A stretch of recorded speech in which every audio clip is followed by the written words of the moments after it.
Welcome to Duke University.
Welcome to the Duke University School of Medicine, and welcome to Medical Neuroscience.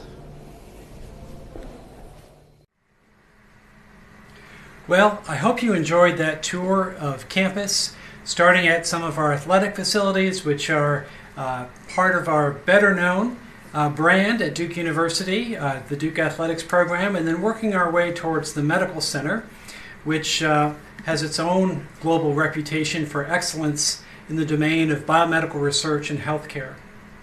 Well, I hope to show you much of our campus during the course of medical neuroscience.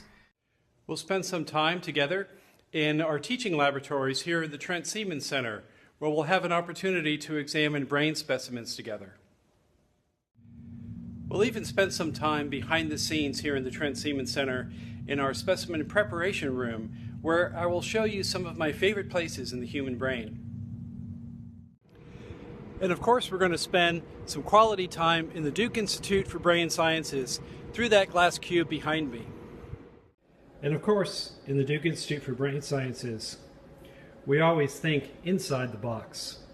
That's the glass cube. And we certainly will spend some time here in my office in the Duke Institute for Brain Sciences. We'll spend some time together here on the deck behind my house, as you'll get to see some of what I get to see on a daily basis as we learn together medical neuroscience. You'll even get to spend some time with me in my gazebo back behind my house. The reason why I'm bringing you into some of these unusual places, including some spaces around my own home, is that I want you to understand that learning about the brain is transformative. It can be part of your daily life, part of your daily rhythm, and something that you can consider as you face the various challenges and pursuits of your daily world, whatever that may be, wherever that may be. But for now, I simply want to say once again, welcome to Medical Neuroscience. I'm so glad that you found this course. I'm so glad that you are sufficiently interested in the fascinating world of the brain sciences to want to enroll in this course. What I'd like to do for the next few minutes is begin to tell you a bit about myself, and that will lead to some additional introductory video lessons that will help orient you so that you can get off to a great start here in medical neuroscience. So let's begin by talking a little bit about myself. I found over the years that it always seems to help my learners, and certainly helps me as an instructor, if I help explain to all of you a little bit of my own story as to how I got to be where I am today. Well, my story has a beginning, as all stories do, and in my case it was back in sometime in the last century. I won't tell you exactly when, but I was born and raised in the northeast corner of the United States in a small state, indeed the smallest state in the United States, called Rhode Island.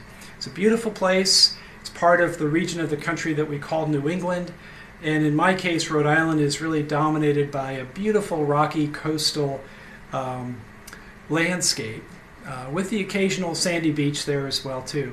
But the ocean is near and dear to my heart, as are the cold and wet and damp winters of my youth in that part of the world.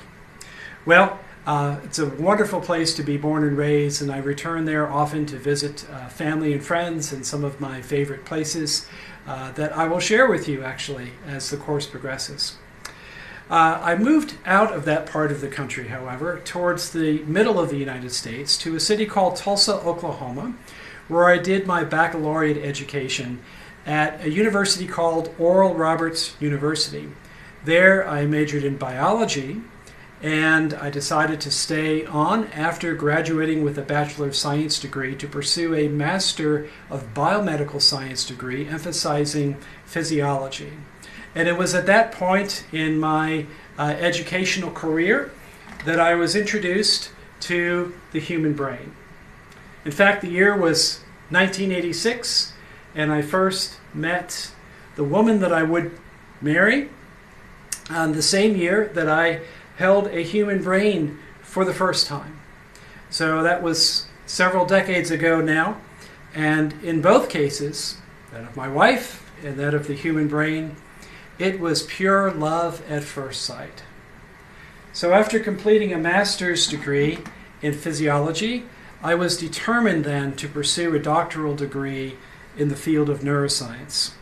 And at the time, one of the very best programs available was at Washington University, still in the Midwestern part of the United States, in the city of St. Louis, Missouri, where I pursued a PhD degree in neurobiology.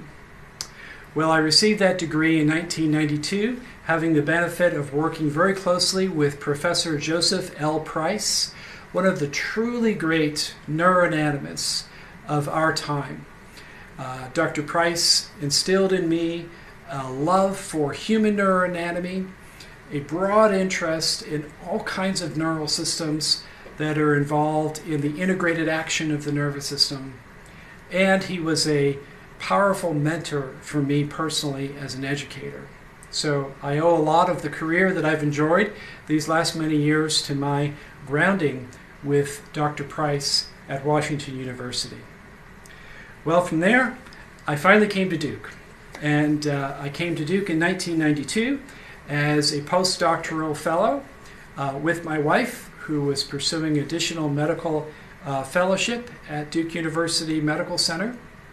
And I landed in the Department of Neurobiology as a postdoctoral fellow, working under the direction first of Professor Dale Purvis, and then under the direction of Professor David Fitzpatrick. After several years of fellowship work, I joined the faculty of the Duke University School of Medicine, and I've enjoyed quite a long and I think successful and certainly satisfying career as a research scientist and as an educator. More recently, I have joined an institute that we have at Duke called the Duke Institute for Brain Sciences, where I'm involved in leading the educational mission. So that's the broad overview of how I got here. Now I want to be a little bit more particular and tell you next about my life in research. So I've had a variety of interests, and I've pursued a number of different domains of neuroscience research. What they all have in common is a pursuit of understanding the organization and function of neural circuits in the brain. And this pursuit has taken many forms over the years. Much of my career has been focused on the mechanisms of response selectivity in the visual areas of the brain. Now, I am truly fascinated by vision, but I see this line of investigation as revealing some fundamental principles that will apply to other kinds of circuits elsewhere in the brain, including those that subserve functions other than vision. So my interests are primarily basic at the level of understanding how the structure of neural circuits accounts for their physiology, their function. Well, this interest in the visual parts of the brain began to extend back in developmental time and more recently evolutionary time. So I'm interested in understanding how these kinds of neural circuits and their structure-function relations develop. And you'll hear more about the research that I've been privileged to lead as we get deeper into medical neuroscience. In brief, one area of my activity has been to try to understand how what we call nature and nurture and self-organization interact to account for the evolved state of mature neural circuits that we have in our brain. Because of my work primarily back as a graduate student with Professor Price, I've acquired some expertise in human neuroanatomy, which has allowed me to interact with clinical colleagues doing a variety of research on patients at the Duke University Medical Center and volunteer subjects who are participating with us in ongoing investigations of the structure, organization, and function of the human brain. So it's been a real privilege to be involved in a variety of collaborative research projects with faculty here at Duke and colleagues around the world. As an educator, I've had wonderful opportunities to develop and to have an impact here locally at our Duke campus. As I mentioned, I am a member of the faculty of the Duke University School of Medicine, and in that role I've had the privilege of teaching students that are enrolled in our Doctor of Physical Therapy program. I've also been involved with educating our future physicians in our Doctor of Medicine program, and I've been involved with other kinds of learners in our School of Medicine at various levels as well over the years. I've also been quite involved in recent years in our Trinity College of Arts and Sciences, which is one of the main baccalaureate colleges of Duke University. There I've been involved with teaching courses in our undergraduate neuroscience program, and I've also helped to lead that program as an administrator. I also teach in the graduate school of Trinity College, and this has allowed me the opportunity to contribute to the development of future brain scientists in their doctoral phase of their education. And as a member of the Duke Institute for Brain Sciences, I've been charged with helping to organize and coordinate our educational efforts, primarily as they are directed towards our baccalaureate students in Trinity College. So it's been a wonderful privilege to work across this educational continuum and hopefully have an impact on learners not unlike yourself who come to our residential programs here at Duke University. Well, my story would not be complete if I didn't also introduce you to my family.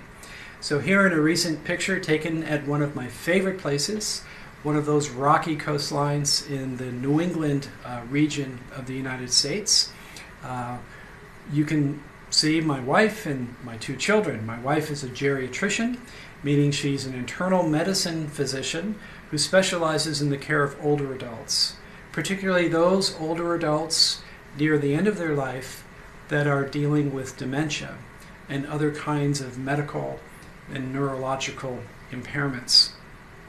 I have two wonderful children named Jonathan and Hannah, who are a joy and a blessing in my life on a daily basis. Well, now that you know something about me, we'll next turn our attention to understanding the scope of medical neuroscience.